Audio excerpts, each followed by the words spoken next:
지각인데 차 유리가 녹을 생각을 안 합니다. 미쳐버리겠네. You are still in my mind. The truth is so hard to find. With all the things that's going on, I lost track, I felt so strong. I got you on my mind, but something's been done wrong. Sometimes I've been thinking of what to make of me and my man. 안녕하세요 여러분, 이뻐국입니다. 오늘 또 이야기 하러 왔습니다. 오늘은 썰 풀러 왔는데 무슨 썰을 풀 거냐, 제가 어릴 때 뭐라고 해야 될까요? 스토킹이라고 해야 될까요? 스토킹까지는 아닌 것 같고, 약간 어플에서 알게 된 사람이랑 약간은 조금 소름 돋는 일이 있었던 적이 있어가지고 그 이야기를 한번 여러분들께 들려드리려고 왔습니다. 제가 뭐 그렇게 빼어난 얼굴은 아니지만 뭐 이런 일이 있을 수도 있겠죠? 있을 수도 있잖아요. 어쨌든 이야기 한번 시작해 보겠습니다. 당시가 언제였냐면, 정확하게 나이가 몇 살이었다, 몇 살 때 몇 월이었다 기억은 나지 않는데, 그때 당시에 일했던 알바하던 가게랑 그때 장면이 머리에 떠오르니까 계절감으로 볼 때 겨울에서부터 초봄, 그러니까 아직 패딩을 입고 있을 시절, 그때쯤인 것 같아요. 그때 당시에 이제 무슨 일이 있었냐면, 제 인생에서 두 번째로 우울했던 시기였던 것 같아요. 당시에 학과도 적성에 너무 안 맞고, 그렇다고 미래에 대한 다른 뾰족한 대책이 있는 것도 아니고, 진로 문제로 굉장히 마음고생을 많이 하던 시기였어요. 누구나 그런 시기는 있었겠지만. 그래서 그때 무슨 일이 있었냐면, 그때 당시에 제가 한 유튜브 광고를 보게 됩니다. 어플 광고였어요. 어떤 어플이었냐? 이름이 아직도 기억이 나요. 모씨라는 어플이었어요. 제가 이 영상 녹화하기 전에 혹시나 몰라서 앱스토어에 한번 검색해 보니까 나오진 않더라고요. 없어졌나 봐요. 그래도 기억하시는 분들이 있겠죠. 이 어플이 특징이 뭐였냐면, 이름의 모씨가 무슨 뜻이냐, 그 우리 뉴스 같은 데 볼 때 김모씨, 이모씨 이렇게 할 때 그 모씨입니다. 익명 커뮤니티 같은 어플이었어요. 위치 기반 글을 올릴 수 있습니다. SNS처럼 글을 올릴 수 있는데 익명으로 올릴 수 있어요. 남자면 남모씨, 여자면 여모씨. 제가 올린 글 작성자가 그렇게 뜹니다. 나이랑 위치가 몇 미터에서 올렸는지 지금 내 기준으로 그런 거 정도가 뜨는데, 제 기억에는 성별과 나이는 그냥 제가 임의로 설정을 할 수 있었던 걸로 기억을 해요. 어쨌든 그런 좀 막 고민이나 혼자 하고 싶은 얘기들을 올리는 그런 어플이었어요. 뒤에 가서는 조금 변질됐다고 하더라고요. 근데 저는 그때 당시에 그 어플에 들어가 봤을 때 그런 분위기였습니다. 저도 그때 고민이 되게 많고 우울한 와중이었으니까 그냥 홀린 듯이 그 어플을 깔았었던 것 같아요. 어플을 구경을 하는데 제 주위 뭐 1km 반경 내에 누군가가, 어떤 여성분께서 올린 글이 뜨는데 무슨 내용이었냐면, 너무 우울하다, 뭐 대충 정확하게 완벽하게 기억은 나지 않아요. 너무 우울해서 죽고 싶다, 뭐 자기는 뭐 인생을 살면서 즐거웠던 적이 없는 것 같다, 지금 또 너무 힘들다, 이런 내용이면서 슬픈 노래를 듣고 싶은데 노래 추천을 댓글로 조금 해줬으면 좋겠다, 약간 이런 듯한 글이었어요. 그래서 그때 당시에 저도 굉장히 우울한 시기를 보내고 있었기 때문에, 저는 또 노래를 굉장히 좋아하거든요. 인디 밴드 노래 이런 걸 되게 좋아해서 그때 당시에 저도 잘 듣는 노래가 하나 있었어요. 정말 버스 창가에서 귀에 이어폰 꽂고 이렇게 딱 머리 기대서 이렇게 바깥 풍경 쳐다보다 보면 눈물이 또르르르 흐르는 그런 노래가 하나 있었습니다. 댓글에 무슨 일인지 모르겠지만 저도 요즘 우울한데 이 노래를 듣고 힘내셨으면 좋겠습니다 라고 노래를 추천을 해줬어요. 혹시나 듣고 싶은 분이 계실지도 모르니까 그 노래가 뭐였냐면, 달콤한 소금이라는 가수의 어서오세요, 언젠간 이비도 그치겠죠 라는 노래인데, 들어보시고 싶은 분 계시면 들어보셨으면 좋겠습니다. 저도 요즘 또 듣거든요, 한 번씩. 굉장히 좋은 노래니까 한번 들어보시길 바라고요. 그렇게 노래 추천 댓글을 달았죠. 그 노래가 꽤 마음에 들었나 봐요. 그 어플 안에도 채팅 기능이 있었는데 채팅이 오더라고요. 답장을 계속 해줬어요. 저도 뭐 심심하니까 카톡으로 옮겨서 연락을 하자.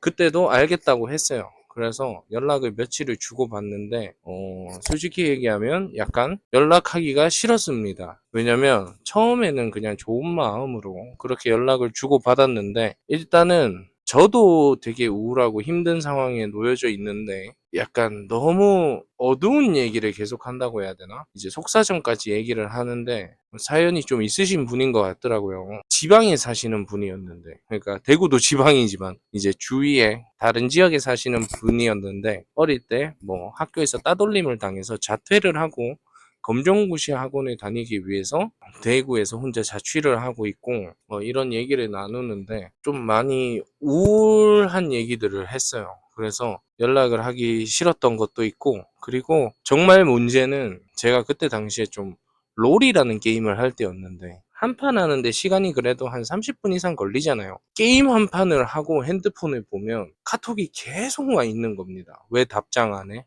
뭐 해? 왜 답장을 안 해? 뭐 이렇게 약간 집착을 하는 듯한 제 얼굴도 안 보여줬었거든요. 저는 그 사람 얼굴을 봤어요. 왜냐면 본인은 프로필 사진을 본인 사진으로 해뒀더라고요. 근데 저는 제 얼굴을 프로필에 걸어놓질 않아서 그때 당시에 근데 계속 그렇게 집착을 하는 겁니다. 뭐 알바라도 가면 일이라도 하고 오면 진짜 계속 카톡이 와 있는 거예요. 그래서 점점 연락을 하기가 싫어집니다. 그래서 그때부터는 약간 의도적으로 조금씩 답장을 늦게 해가면서 그때 당시에 왜 그랬는지 모르겠는데 연락하지 말자 뭐 이런 식으로 얘기를 하는 게 너무 무서워서 비겁하게도 그냥 카톡 횟수를 의도적으로 좀 줄여나가기 시작을 합니다. 일부러 쌩까기도 했고요. 이제부터 정말 조금 반응이 무서워지는데 카톡에 욕 같은 것도 와 있고 욕을 막 혼자서 했다가 그리고 자기 다리나 몸 사진 같은 것도 막 보내고 그렇게 하는 겁니다. 조금 마음이 조금 아픈 사람 같기는 했어요. 그때 당시엔 약간 저는 무서움을 좀 느꼈던 것 같아요. 그냥 카톡을 차단해 박아 버립니다. 그렇게 하고 이제 별일 없겠지 하면서 사는데 찝찝한 점이 하나는 있었어요. 제가 가능한 한 제 정보를 알리지 않으려고 대화를 하면서도 노력을 했어요. 뭐 얼굴 사진도 안 보여주고 이름도 안 알려주고 그런 식으로 항상 나중에 알려줄게 라고 하면서 제 정보를 노출을 안 하려고 노력을 했는데 제가 실수한 것 한 가지가 있었습니다. 그게 뭐였냐면 제가 알바하는 가게가 그 분이 사는 동네에 있었어요. 이자카야에서 일을 한다고 얘기를 해버린 겁니다.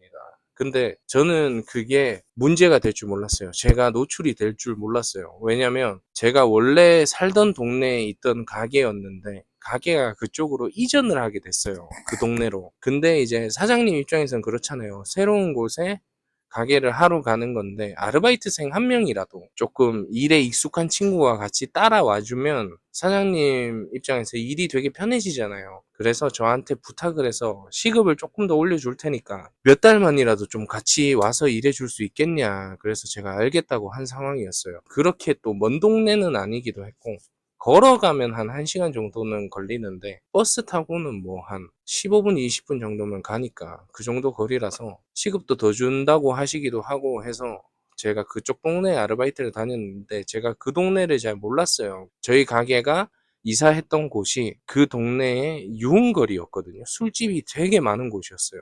밀집돼 있는 곳이어서 어디에서 아르바이트를 하냐고 대화를 나눌 때 물어본 적이 있는데 가게 이름은 안 알려주고 그냥 일본식 꼬지 요런 거 파는 이자카야에서 일을 한다라고만 얘기를 했어요. 근데 그 동네에 일본식 꼬지를 파는 이자카야가 금방 이사 온 우리 가게밖에 없었던 거예요. 저는 일식주점 몇 군데 더 있을 줄 알았거든요. 근데 우리 가게밖에 없었던 거야. 그래가지고 그때 당시에 대화할 때 그분이 단박에 알더라고요. 얼마 전에 어느 쪽에 생긴 거기 아니야? 이런 식으로. 저는 너무 당황해서 어떻게 알았냐. 그러니까 우리 동네 이자카야 일본 꼬지 팔고 그런 데가 거기밖에 없다. 이렇게 얘기를 하는 겁니다. 이 부분이 그렇게 차단하고 나서도 계속 찝찝했어요. 그랬는데 뭐 설마 한 거죠. 어느 날 제가 출근을 하는데 저희 가게 앞에 버스 정류장이 하나 있었거든요. 박스 형태로 그렇게 거창하게 돼 있는 버스 정류장은 아니었고 그냥 버스 팻말과 벤치가 하나 정도 놓여 있는 그런 버스 정류장이 있었는데 가게를 출근을 하다가 거기에 사람이 앉아 있는 거를 보게 됩니다. 근데 저는 첫눈에 알았어요. 그 여자라는 걸. 프사를 봤을 때 솔직하게 얘기하자면 잊혀지기 쉬운 외모가 아니었어요. 일단은 정말 비하할 의도 없이 있는 그대로 얘기를 하자면 머리가 진짜 엄청 여자분인데도 악성 곱슬, 마치 해리포터에 나오는 해그리드처럼, 그리고 머리숱이 되게 없었어요. 그게 사진상으로도 보였어요. 그리고 얼굴도 이게 잘못 말하면 참 욕같이 들릴 수도 있는데 정말 있는 그대로를 표현하는 거라는 점 좀 양해해 주시기 바라고요. 얼굴도 약간 정신적으로 좀 아프신 분 같이 생겼어요. 자세하게 얘기를 하기보다는 이 정도로만 얘기할게요. 그래서 알아보기 쉽다고 할 수 있는 그런 외모셨는데 보자마자 그 여자구나 라는 걸 깨달았고, 그리고 버스를 만약에 기다리고 있다면 도로 쪽을 봐야 되지 않습니까? 의자에 앉아 있더라도 도로를 보고 앉아 있어야 되잖아요. 근데 반대로 앉아 있었어. 반대로 인도 쪽으로 이렇게 바라보고 저희 가게 문을 보면서 앉아 있었습니다. 그래서 아무래도 그렇게 앉아 있으니까 시선이 가죠. 왜 저렇게 앉아 있지? 그런 생각이 들죠. 그리고 너는 외모가 그렇다는데 그러면 왜 카톡도 주고받고 그랬냐? 이렇게 얘기를 할 수도 있는데, 일단 그 어플 내에 채팅에서 서로 좀 얘기를 주고받고 나서 카톡으로 옮긴 것도 있고, 서로 뭐 이성적으로 좋은 만남을 가지려고 한 어플이 애초에 아니잖아요. 그냥 고민을 가지고 있는 사람들끼리 자기 고민이나 뭐 우울한 감정들을 그렇게 올리는, 저도 그렇고 그분도 그렇고 그렇게 그 어플을 시작을 했고 그런 과정에서 알게 된 사이다 보니까 사실 외모 같은 거는 상관이 없었죠. 저는 어차피 남자 여자로서 만나려고 연락을 주고받는 게 아니다 보니까 외모를 따질 이유가 없죠. 차단을 하게 된 건 앞에도 얘기했듯이 하시는 행동이 워낙에 집착적이고 좀 기괴해서 그래서 연락을 끊고 차단을 하고 잠수를 탄 거고, 어쨌든 무서웠어요. 그 사람이란 걸 눈치를 챘을 때. 근데 그냥 포커페이스 유지하고, 뭐 제가 포커페이스를 잘 했는지 모르겠지만 그냥 가게로 들어가서 출근을 했습니다. 왜냐면 그런 생각이 있었어요. 그 가게가 꽤나 규모가 큰 가게였기 때문에 아르바이트생이 저 말고도 남자 아르바이트생이 2명이 더 있었어요. 저까지 3명이었죠. 다 제 또래기도 했었고, 그러다 보니까 뭐 누굴지 지가 어떻게 아냐, 난 얼굴을 보여준 적도 없는데 그냥 아무 일도 없다는 듯이 들어갔습니다. 들어가서 출근을 해서 이제 막 일을 하다가 바쁜 시간이 좀 지나고 몇 시간 후에 이제 아르바이트생들이랑 다 같이 담배를 피러 나오는데 그때도 그 자리에 그대로 앉아 있는 겁니다. 와, 진짜 뭐 하는 거지? 약간 이 생각 들었는데 주위에 다른 아르바이트생한테는 얘기를 하지는 않았어요. 그냥 혼자 그렇게 생각을 했지. 그리고 퇴근을 합니다. 알바가 다 끝나고 퇴근을 하는데 제가 아르바이트생들 중에 가장 늦게 퇴근을 해요. 왜냐면 다른 아르바이트생들은 이제 다 갓 들어온 아르바이트생이고 저는 예전 가게에서부터 따라온 아르바이트생이라서 짬이 가장 되니까 마감이나 이런 걸 잘 하다 보니까 사장님이 그 친구들은 먼저 좀 보내고 저는 마감까지 조금 도와주다가 퇴근을 했습니다. 그래서 제가 퇴근할 때는 그 여자분께서 없어지셨더라고요. 약간 안심하고 집에 갔는데 다음날이 돼서 제가 또 출근을 합니다. 또 똑같이 그 자리에 앉아 있는 거예요. 그 여성분이 좀 기분이 나빴죠. 똑같이 가게에 출근을 해서 다른 아르바이트생들이랑 일을 하다가 대화를 나누는데 형 저기 밖에 앉아있는 여자분 보셨어요? 라는 얘기가 나오는 겁니다. 모르는 척을 했어요. 나랑은 상관없는 척. 봤다. 왜? 그러니까 어제도 저기 앉아있었던 거 알아요? 그러는 겁니다. 그래서 어제도 있었던 것 같네. 왜? 그러니 저 여자가 어제 자기가 퇴근하는데 자기를 따라왔다는 겁니다. 그래서 제가 따라왔다고? 그러면서 얘기를 하니까 자기 퇴근하고 집에 가는데 자기 뒤를 졸졸졸졸 따라온다는 겁니다. 그래서 이렇게 딱 뒤 돌아보면 딴청 피우고 약간 그런 식으로 전화 받는 척하고 이러면서, 그래서 제가 물었죠. 그래가지고 어떻게 됐냐? 그러니까 뭐 따람만 오고 별일은 없었다. 집에 들어가서 이제 창가로 이렇게 내다봤답니다. 이미 없어졌대요. 그러네, 좀 이상하네. 그냥 그냥 이렇게 모르는 척은 했는데 저는 속으로 그 이유를 알았어요. 왜냐면 카톡을 하고 대화를 할 때 대화를 하면서 자취 얘기도 했었는데 저도 그때 자취할 때였거든요. 제가 어디라고는 얘기를 안 했지만 대충 어느 동네 원룸에 산다고까지는 얘기를 했어요. 그래서 아마 어제 따라간 그 친구 집은 주택에 사는 친구였는데 원룸이 아니니까 아 얘는 아니구나 하고 돌아가지 않았나 그 생각을 했죠. 그날 또 아르바이트를 마치고 퇴근을 하게 됩니다. 당연히 또 제가 마지막으로 퇴근을 했겠죠. 그 다음 날에 또 출근을 했는데 그때도 그 여성분은 똑같이 그 벤치에 앉아 있었고 남는 다른 알바생 친구 한 명이 더 있지 않습니까? 그 친구가 어제는 자기를 따라왔다고 하는 겁니다. 그때 진짜 쫄렸어요. 그럼 오늘은 내 차례잖아. 와, 오늘은 내 차례겠구나. 그 생각을 하면서 또 뭐 일을 계속 하는데 이 친구들이 먼저 두 명이 퇴근을 하죠. 두 명이 퇴근을 하면 이 두 명을 따라갔었으니까 이 친구들이 퇴근하고 난 뒤에는 당연하게도 그 벤치에서 사라졌었어요. 근데 그날은 제가 또 담배를 피러 슬쩍 나가봤는데 벤치에 그대로 앉아 있는 겁니다. 그러다가 이제 제가 퇴근할 시간이 됐어요. 제가 사장님한테 부탁드렸어요. 사장님 저 죄송한데 오늘 태워주시면 안 되냐. 그 사장님이랑 저랑 동네가 같은 동네셨거든요. 그래서 한 번씩 태워줄 때도 있었어요. 사장님이 오늘은 자기가 일 마치고 약속이 있다. 그래서 안 된다. 왜? 그러니까 걸어가기 귀찮아서요. 그냥 그렇게만 얘기를 했죠. 근데 또 여기서 궁금하신 게 그러면 사장님이 태워줄 때도 있는데 왜 평소에 안 타고 다녔냐 이렇게 얘기할 수도 있는데 사장님 차를 타고 가려면 제가 퇴근 시간에서 더 기다려야 돼요. 왜냐면 사장님이 또 남아서 할 일이 있으실 거잖아. 그러니까 일을 더 해야 된단 말입니다. 그리고 제가 태워달라고 한 거니까 그 더 있어야 되는 부분에 대해서 돈을 받기도 좀 그렇죠. 사장님도 애매해지고 나도 애매해지죠. 그래서 평소에는 그냥 혼자 갔는데 그날은 무서우니까 태워달라고 했죠. 원래 태워달라고 하면 잘 태워주세요. 대신 기다려야 되지만. 그래서 퇴근을 하는데 역시나 제 뒤를 밟더라고요. 진짜 무서웠어요. 저희 집 쪽으로 걸어가는데 뒤에를 슬쩍 보니까 벤치에서 이렇게 쓱 일어나더니 저 따라 발걸음을 옮기는 겁니다. 그래서 와 좆됐다 어떡하지. 일단은 계속 걸었어요. 저희 집 방향으로. 속으로는 오만 생각을 다 했죠. 막 계속 한 번씩 뒤에 이렇게 확인하면서 오만 생각을 다 했는데 걷다가 그런 생각이 드는 겁니다. 어차피 아는 거라고는 내가 원룸에 산다는 거밖에 모르잖아요.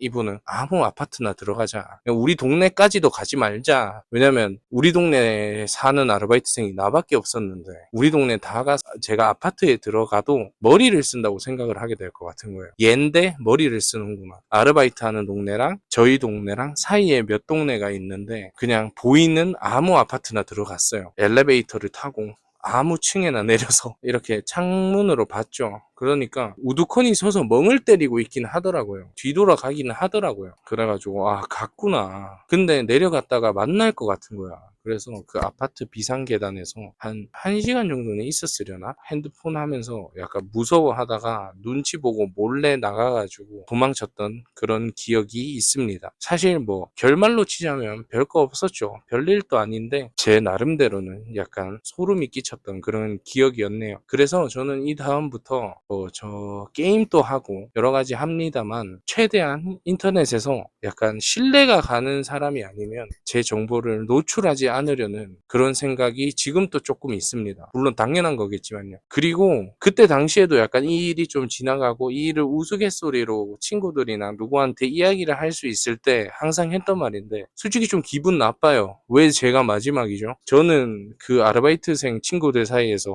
제가 제일 낫다고 생각을 했는데요. 이게 그렇잖아요. 이게 사실 남자가 3명이 있는데 솔직히 자기가 생각했을 때 잘생긴 사람 순위로 따라가지 않을까요? 나라면 그렇게 했을 것 같은데. 근데 내가 마지막이었단 말이지.